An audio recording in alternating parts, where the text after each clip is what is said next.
Chapter 35, Keeping House.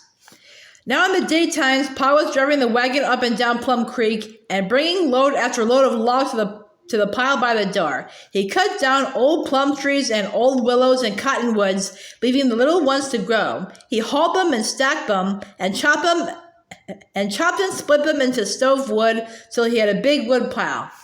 With a short-handled axe in his belt, his traps on his arm, and his gun against his shoulder, he walked far up Plum Creek, setting traps for muskrat and mink and otter and fox. One evening at supper, Pa said he had found a beaver meadow, but he did not set traps there because so few beavers were left. He had seen a fox and shot at it, but missed. I am all out of practice hunting, he said. It's a fine place we have here, but there isn't much game. Makes a fellow think of places out west where there are no schools for the children, Charles, said Ma. You're right, Caroline. You usually are, Pa said. Listen to that wind. We'll have a storm tomorrow. But the next day was mild as spring. The air was soft and warm and the sun shone brightly. In the middle of the morning, Pa came to the house. Let's have an early dinner and take a walk to town this afternoon, he said to Ma. This is too nice a day for you to stay indoors. Time enough for that when winter really comes. But the children, said Ma, we can't take Carrie and walk so far. Shucks. Pa laughed at her. Mary and Laura are great girls now. They can take care of Carrie for one afternoon.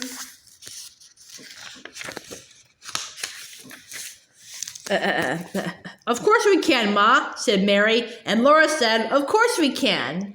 They watched Pa and Ma starting gaily away. Ma was so pretty in her brown and red Christmas shawl, with her brown knit hood tied under her chin, and she stepped so quickly and looked up at Pa so merrily that Laura thought she was like a bird.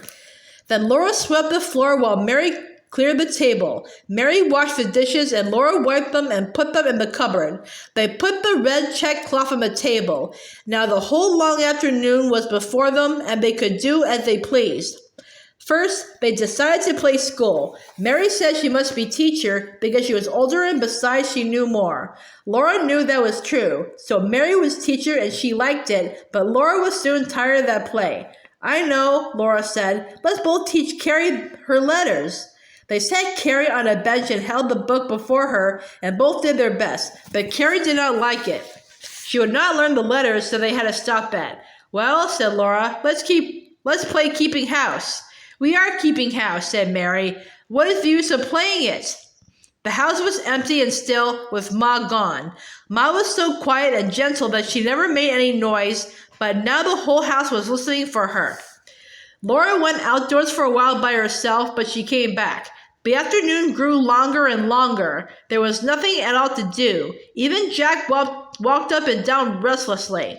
He has to go out, but when Laura opened the door, he would not go. He lay down and got up and walked around and around the room. He came to Laura and looked at her earnestly. What is it, Jack? Laura asked him. He stared hard at her, but she could not understand, and he almost howled. Don't, Jack, Laura told him quickly. You scare me. Is it something outdoors? Mary wondered.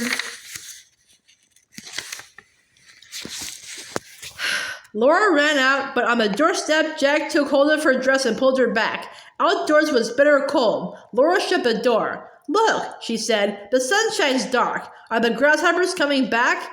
Not in the wintertime, Goosey, said Mary. Maybe it's rain. Goosey yourself, Laura said back. It doesn't rain in the wintertime. Well, snow then. What's the difference? Mary was angry and so was Laura. They would have gone on quarreling, but suddenly there was no sunshine. They ran to look through the bedroom window.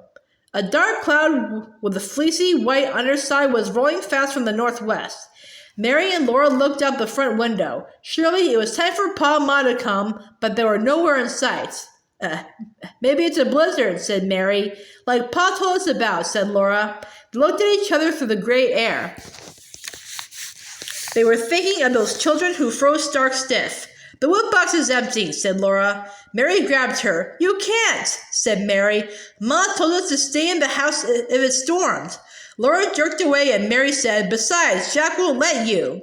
We've got to bring in wood before the storm gets here, Laura told her. Hurry! They could hear a strange sound in the wind, like a faraway screaming. They put on their shawls and pinned them under their chins with their large shawl pins. They put on their mittens. Laura was ready first. She told Jack, "We've got to bring in wood, Jack." He seemed to understand. He went out with her and stayed close at her heels. The wind was colder than icicles.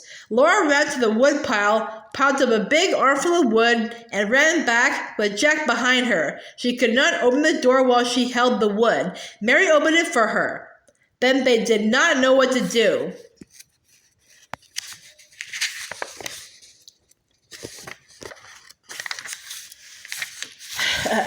The cloud was coming swiftly, and they must both bring in wood before the storm got there. They could not open the door when their arms were full of wood. They could not leave the door open and let the cold come in.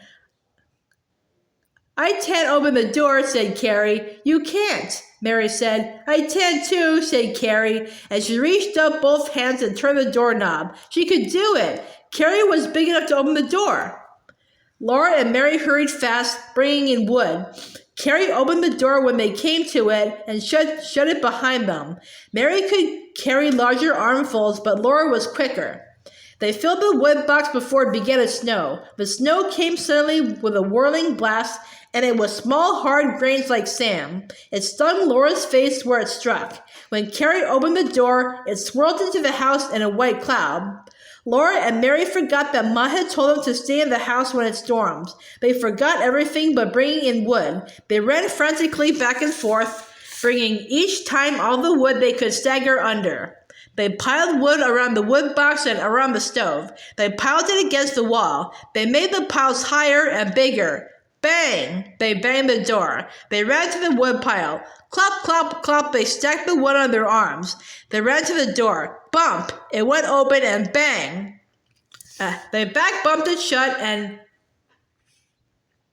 thumpity thud thump. They flung down the wood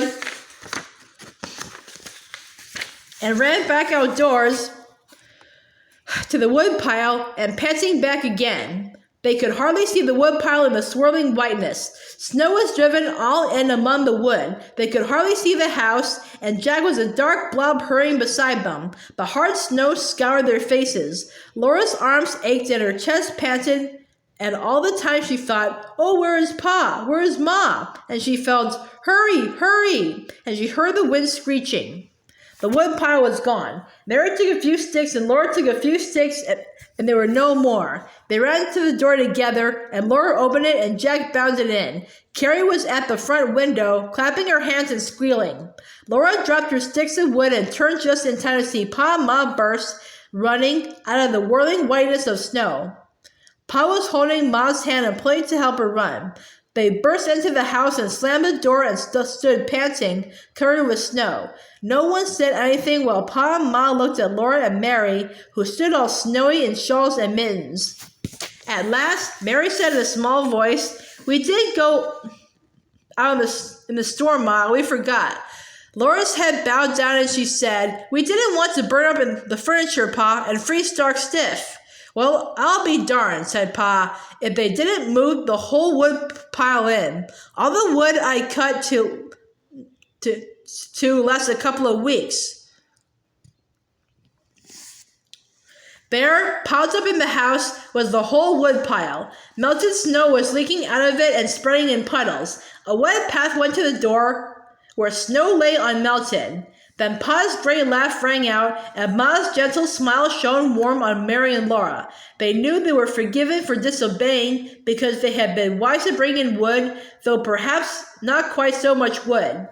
Sometime soon they would be old enough not to make any mistakes, and then they could always decide what to do. They would not have to obey Pa and Ma anymore. They bustled to take off Ma's shawl and hood and brush the snow from them and hang them up to dry. Pa hurried to the stable to do the chores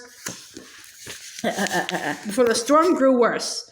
Then while Ma rested, they stacked the wood neatly as she told them, and they swept and mopped the floor.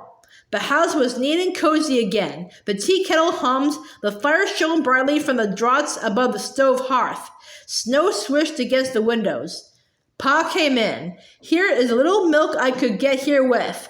The wind blew it up out of the pail. Caroline, this is a terrible storm. I couldn't see an inch, and the wind comes from all directions at once.